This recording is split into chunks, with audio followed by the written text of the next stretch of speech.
हरे कृष्णा कृष्णा कृष्णा हरे हरे, हरे राम राम हरे हरे।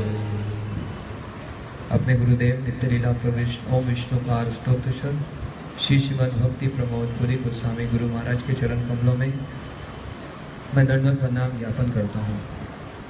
तत्पश्चात शिक्षा गुरुद्वय नित्य लीला प्रवेश ओम विष्णु पार स्तोत्र श्री श्रीमद भक्ति वेदांत नारायण गोस्वामी महाराज एवं जिनकी आज वीरे महोत्सव तिथि पे हम लोग सब उपस्थित हुए, नित्य लीला प्रवेश ओम विष्णु पार भक्ति विज्ञान शिला भारती गोस्वामी महाराज के चरण कमलों में संख्य कोटि दंडवत प्रणाम। सपार्षद शिल प्रभुपाद, सपार्षद सच्चिदानंद गौर हरि, यहाँ पर उपस्थित समस्त दंडीपादगण, वैष्णव और वैष्णवी और सम्मान्य अतिथिजन, आप सबका यथा योग्य आदर सत्कार। जिस प्रकार से अभी हम लोग पूर्व श्रोताओं से, वक्ताओं से अनेक दृष्टिकोण से महाराज जी के चरित्र को, उनके अवदान को, उनकी महिमा को हम लोग श्रवण कर रहे थे, वो अनंत है। यदि हम सारी रात भी बैठे रहे तब भी उनकी महिमा को हम पूर्ण रूप से वर्णन नहीं कर पाएंगे।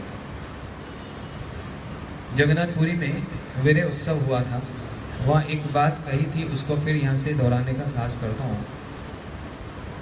श्रील महाराज जी का चरित्र श्रील भक्ति सिद्धांत सरस्वती ठाकुर प्रभुपाद जी की भाषा में कि वे सब समय मौन रहते थे। प्रभुपाद जी की भाषा में मौन शब्द का अर्थ है जो सब समय कृष्ण नाम, रूप, गुण, लीला और परिकर में ही अपना समय व्यतीत करते थे। ये कोई एक प्रवचन वाली और एक कोई भाषण वाली बात नहीं। जितने भक्त लोग महाराज जी से कुछ भी संपर्क में आए, हम सब ने इसी बात को महाराज जी के चरित्र में देखा। आजकल टेक्नोलॉजी बहुत एडवांस है, गूगल में कुछ भी सर्च करो तो सारी डिटेल आ जाती है। महाराज जी भी गौड़िया गूगल, एक कोई बात आरंभ हो जाए उसके संबंध में महाराज जी पूरा इतिहास सुना देंगे। एक ब्रह्मचारी उनके सामने बैठकर जगन्नाथपुरी में, जब मैं माधवप्रिया को हम ब्रह्मचारी हम लोग वहाँ जाते थे, एक ब्रह्मचारी सामने मूढ़ी भी खाता था तो महाराज जी पूछते थे कहाँ से लाया, ये कलकत्ता की है कि पूरी की है। फिर बताने लग जाते उसका इतिहास क्या है। बांग्लादेश की इतने रुपए की मिलती थी, पूरी में इतने की मिलती है, बंगाल में इतनी, वृंदावन में ऐसे कम होती है। एक साधारण एक उसको लेकर इतना पूछते हैं, आप ट्रेन कौन सी ट्रेन से आए हो? महाराज जी पुरुषोत्तम एक्सप्रेस। अच्छा ये बताओ इसका हेड ऑफिस कहाँ है? तो बताओ ट्रेन का हेड ऑफिस हमें क्या पता। और कितने बजे चलती है? 8:35 पे नहीं, 8:37 पे। 1 मिनट का भी इधर उधर का नहीं, एकदम फिक्स। और ये बताओ ये नॉर्दर्न रेलवे में आती है कि सदर्न रेलवे में आती है? इतना विस्तार। ज्ञान और विज्ञान, एक साधारण भौतिक, एक साधारण ट्रेन के विषय से लेकर और दिव्य धाम का जितना भी गूगल कह लो आज की भाषा में, सब महाराज जी के साथ बैठने से ही। एक ब्रह्मचारी कीर्तन गा रहा है, महाराज जी अपने कमरे में सुन रहे हैं। हम लोग महाराज जी के कमरे में बैठे हैं और नाट्य मंदिर में कीर्तन चल रहा है। श्री रूपा मंजरी पदा सही मोर संपदा। हमें लग रहा है कि महाराज जी हमसे बात कर रहे हैं, लेकिन महाराज जी के कान वो कीर्तन में जा रहे हैं। और बैठे बैठे महाराज जी पूछते हैं, सुना क्या गा रहे हैं ये लोग, क्या अर्थ है इसका? इस जो भजन है उसका सार क्या है? महाराज जी कह रहे हैं कि नरोत्तम ठाकुर जी प्रार्थना कर रहे हैं, श्री रूप मंजरी पदा सही मोर संपदा, सही मोर भजन पूजा, सही व्रता सही तपा, सही मोर मंत्र जप। मंत्र जप तो, व्रत तो इष्ट का किया जाता है, विषय विग्रह का किया जाता है। ध्यान तो विषय विग्रह का होता है, परंतु हमारा जो संप्रदाय ये आशय विग्रह को विशेष करके आराधना का संप्रदाय है। आशय विग्रह श्री रूप मंजरी, श्री रूप गोस्वामी के हमारे गुरुदेव श्री श्रीमद भक्ति विज्ञान शिला भक्ति वेदांत नारायण गोस्वामी महाराज जी भी जिस प्रकार से रूपानुग को विशेष महत्व देते हैं, शिला महाराज जी भी उसी प्रकार से आश्रय जाति जो आराधना है में सर्वश्रेष्ठ है, यही गौड़िया भजन है। और उन आश्रय जाति भजन में राधा जी का कृष्ण भी जिनके अनुकूल भाव से जिनकी आराधना करें, एक छोटी सी बात से लेकर इतनी ऊंचे स्तर तक महाराज जी एक भजन को सुनने से ही उसका सिद्धांत वर्णन करने लग जाते हैं। इसलिए अपने गुरुदेव की श्रील भक्ति दत्त माधव गोस्वामी महाराज की बात को कहते हुए कि हमारे दो इष्ट हैं, एक नहीं, विष्णु और वैष्णव, अर्थात कृष्ण और उनके भक्त। विष्णु और वैष्णव दोनों ही हमारे इष्ट हैं। एक बार हमारे शिक्षा गुरुदेव भक्ति वेदांत नारायण गोस्वामी महाराज जी, इनके एक वीडियो को मैंने देखा 97-98 का था। गुरुदेव जब विदेश गए पहली बार, उनकी व्यास पूजा उत्सव को मनाया जा रहा था। महाराज जी गुरु जी संकोच कर रहे थे, उन्होंने अवसर प्रदान नहीं किया, लेकिन संध्या के समय में एक लेक्चर दिया कि व्यास पूजा कैसे मनाई जानी चाहिए। ये मैंने भक्ति दत्त माधव गोस्वामी महाराज के चरित्र में देखा, एक वीडियो देखा था, बहुत पुराना, भी कहाँ वो लुप्त हो गया दिखता नहीं। ये मैंने उनसे सीखा। मैं वृंदावन चैतन्य गौड़ी मठ में गया और श्रील भक्ति दत्त माधव गोस्वामी महाराज जो सबको उनकी व्यास पूजा और वो अपने समस्त गुरु भाइयों को, सन्यासियों को, ब्रह्मचारियों को माथे पे चंदन लगा रहे हैं, फूल माला अर्पण कर रहे हैं, वस्त्र दे रहे हैं, दक्षिणा दे रहे हैं। मैं एक कोने में खड़ा था, गुरुदेव बतला रहे हैं, मैं एक कोने में खड़ा था और मेरे गुरु वर्ग, मेरे गुरु तुल्य वैश्य भक्ति दत्त माधव गोस्वामी महाराज मेरे निकट आए और उन्होंने मुझको भी माला अर्पण की, वस्त्र दिया और दक्षिणा दी और प्रणाम किया। गुरुदेव बतला रहे हैं, ये देखकर कितनी दीनता, और जो कह रहे हैं वो उनके वचन में साक्षात दर्शन होता है। विष्णु और वैष्णव ये हमारे आराध्य हैं। ये बात मैं किस लिए कह रहा हूं, क्योंकि हमारे साथ भी ऐसा हुआ एक बार। मैं और हमारे साथ का मतलब मैं और माधव प्रिय प्रभु, हम वृंदावन श्री चैतन्य गौड़ी मठ में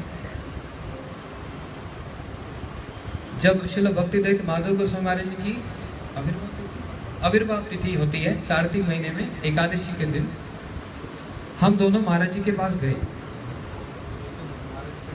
महाराज जी चंडीगढ़ से आए थे, हम महाराज जी से मिलने गए। उत्सव हो चुका था। महाराज जी ने उत्सव उपरांत के बाद भी हम दोनों के लिए धोती, कुछ दक्षिणा और माला ये हमारे लिए रखी हुई थी, क्योंकि महाराज जी को पता था ये दोनों आएंगे और इनको देना है। जैसे हम दोनों पहुंचे, महाराज जी ने माला दी, हाथ में धोती दी, दक्षिणा दी और प्रणाम किया। अब चिंता करके देखिए, इतने श्रेष्ठ जो गुरुजन हैं, जो गुरु वर्ग हैं, जैसे अभी हम माधव पेपू से सुन रहे थे, श्रीमद भक्ति वेदांत स्वामी महाराज जी कैसे अपने शिष्य वर्गों को सिखा रहे हैं कि कैसे शरीर त्यागना है, वो भी तो मुझको ही सिखाना पड़ेगा। कैसे विष्णु और वैष्णव हमारे आराध्य हैं। आचार्यगण स्वयं अपने आदर्श से इसको दर्शन कराते हैं। महाराज जी जब प्रणाम किए तो हम तो संकुचित हो गए और थोड़ा भयभीत भी हो गए। महाराज जी ये आप क्या कर रहे हैं, आप हमारे गुरुदेव तुल्य हैं। तो महाराज जी ने कहा, मैंने अपने गुरुदेव से ऐसे ही सीखा और जैसे सीखा वही करने का प्रयास कर रहा हूं। माधव प्रभु ने एक बात कही, यदि आप प्रणाम करेंगे तो मुझको ये कपड़ा नहीं चाहिए, तो मैं ये वस्त्र नहीं लूंगा। तो महाराज जी ने कह दिया ठीक है, तो फिर मैं प्रणाम नहीं करूंगा। एक छोटी सी बात लग रही है देखने में, लेकिन इसमें देखो क्या बात है। इस छोटी सी बात में एक बहुत बड़ा सिद्धांत है। माधव पेपू ने कहा कि यदि आप प्रणाम करेंगे तो मैं वस्त्र नहीं लूंगा। पहले मुझको दिया, मैं तो संकुचित हो गया, हाथ जोड़ ली कि आप क्या कर रहे हैं। जब इनको दिया तो इन्होंने ही कहा कि आप यदि प्रणाम करेंगे तो मैं वस्त्र नहीं लूंगा। तो महाराज जी ने तुरंत कहा तो मैं फिर वस्त्र प्रणाम नहीं करूंगा। लेकिन जो सेवा है वस्त्र प्रदान करने की, उससे मैं पीछे नहीं हटूंगा। वैष्णव सेवा मुख्य है। कितना एक छोटी सी बात में कितना बड़ा सिद्धांत है आचरण में। पास में बैठ जाएं तो महाराज वाचाल सारा दिन कोई ना कोई बात, एक छोटी सी बात से उठाकर उसको कहां विस्तार करेंगे। दीनता किसको कहते हैं, पूरा इतिहास सुना दिया श्री माधवेंद्र पुरी पाद जी से। अय दीन दयार्द नाथ हे मथुरा नाथ, किस प्रकार से अपने अप्रकट लीला से पूर्व श्री माधवेंद्र पुरी पाद विलाप कर रहे हैं, क्रंदन कर रहे हैं, हे मथुरा नाथ मेरे को आपका दर्शन नहीं हो रहा है, कब आपका दर्शन होगा, कब आपका दर्शन होगा। तो क्या उनको दर्शन नहीं हो रहा? महाराज जी पूछ रहे हैं क्या उनको दर्शन नहीं हो रहा? मथुरा नाथ श्री चैतन्य महाप्रभु विलाप करते हुए कहते हैं, ना प्रेम गंध अस्थि दुरापे में हरो, मुझ में प्रेम की गंध मात्र भी नहीं है। महाराज जी कहते हैं क्या सच बात है? क्या उनमें गंध मात्र प्रेम की नहीं है? जो माँ भाव कितने रसों का आस्वादन करने वाले विप्रलम क्षेत्र में, कैसा विप्रलम भाव का जो उन्होंने आस्वादन कर रहे हैं वहां पर श्री चैतन्य महाप्रभु। कभी तो सारे जोड़ उनकी संध्या खुल जाएं और कभी एक कछुए का रूप धारण कर ले। वो क्या कह रहे हैं, न प्रेम गंधो अस्ति दुरापे में हरो। श्री सनातन गोस्वामी पाद महाराज जी बोलते हैं, जिनको समस्त प्रकार की भाषाएं आती हैं, संस्कृत के विद्वान हैं, फारसी के विद्वान हैं और अन्य अन्य भाषाओं बंगला इत्यादि, जो इतना ज्ञान रखते हैं साक्षात महाप्रभु के जो देह स्वरूप, महाप्रभु ने कहा ये मेरी देह है, ऐसे श्री सनातन गोस्वामी पाद वर्णन करते हुए कहते हैं, न प्रेम शवनादि भक्ति अपि व योग अथो वैष्णव, मुझ में प्रेम आदि भक्ति का लक्षण नहीं, मेरा जन्म भी अच्छा नहीं। एक श्लोक में आया, न प्रेम शवनादि भक्ति अपि व योग अथो वैष्णव, ज्ञानम व सुख कर्मम व क्योरपि सजाति व हीनार्थिक सात्विके तोय अच्छेद मूल सती, हे गोपीजन वल्लभ व्यथते हा हा मद ईश्वर। परंतु मुझको एक भरोसा है, हे गोपीजन वल्लभ, हे गोपीनाथ, आप दीनों पर बड़ी कृपा करते हैं, परंतु यदि मेरी योग्यता का विचार करेंगे तो मुझ में तो किसी प्रकार की कोई योग्यता नहीं है, श्रवण आदि भक्ति का भी योग नहीं है। वह रूप गोस्वामी जो साक्षात महाप्रभु जी के मनोभीष्ट को स्थापन करने वाले, वे रूप गोस्वामी जी क्या कह रहे हैं, भक्ति रुदंचति यद्यपि माधव ना तो मम तिल मात्र, आपके चरणों में मेरी तिल मात्र भक्ति नहीं है। जहां पर भक्ति रसाम सिंधु में भी रूप गोस्वामी जी दीनतावश अपने आप को क्या कह रहे हैं, वराक रूपो की, क्या है वो, एक श्लोक में उन्होंने कहा वराक, मैं अज्ञ हूं, मैं जानता नहीं। कैसी दीनता। श्रील भक्ति ठाकुर कहते हैं, ललिता सखीरा अयोग्य किंकरी। महाराज जी बतला रहे, ये कविराज गोस्वामी जी का उदाहरण दे दिया। साथ ही साथ जगाई मदाई हईते मुझसे पापिष्ट, पूरी से कीट हई से मुझसे लागिष्ट, मोर नाम सुने जय तार पाप है, मोर नाम सुने जय तार पुण्य खे, एमन निर्धन मोरे केवा कृपा करे, एक नित्यानंद बिना जगत भीतरे। इतना ऊंचा जिनका स्तर, जो गोविंद लीलामृत, चेतना चितामृत और कृष्ण करनामृत की टीका लिखने वाले श्री कविराज गोस्वामी, और कैसे दीनतावश अपने आप को क्या परिचय प्रदान कर रहे हैं। महाराज जी ने कहा ये हमारे आदर्श है, क्योंकि महाप्रभु भक्त गाने वैराग्य प्रधान, जहां देख ले तुष्ट है श्री गौर भगवान। वैराग्य प्रधान है, दीनता प्रधान है। और इसी दीनता की श्रृंखला में हमने महाराज जी का भी दर्शन किया, कैसे दीनहीन भाव से। मायापुर में वर्णन किया था, महाराज जी अपने पलंग से उठे और नीचे हमारी गल वस्त्र था, उसके ऊपर उनके चरण पड़ गए। महाराज जी गल वस्त्र को लेकर प्रणाम कर रहे हैं उसको कि ये वैष्णव का वस्त्र है, वैष्णव की पादुका, वैष्णव का वस्त्र मेरे पैरों से लग गया, ये तो मेरे सेव्य हैं।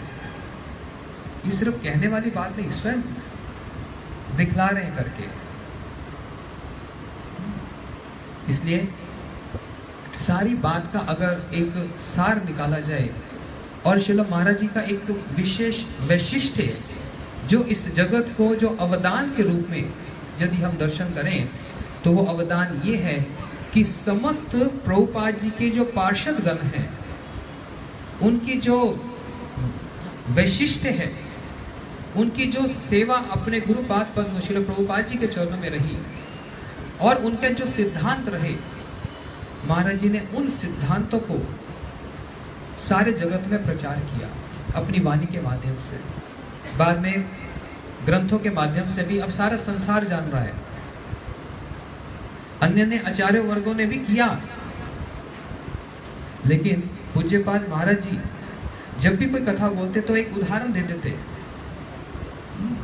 भक्ति रक्षक श्रीधर महाराज, भक्ति कुमुद संत गोसाई महाराज और अन्य ने परम गुरुदेव का नाम लेकर, और जितने आचार्य हैं उन सबके सिद्धांत को, उनके वैशिष्ट्य को सारे जगत के सामने प्रकट कर दिया।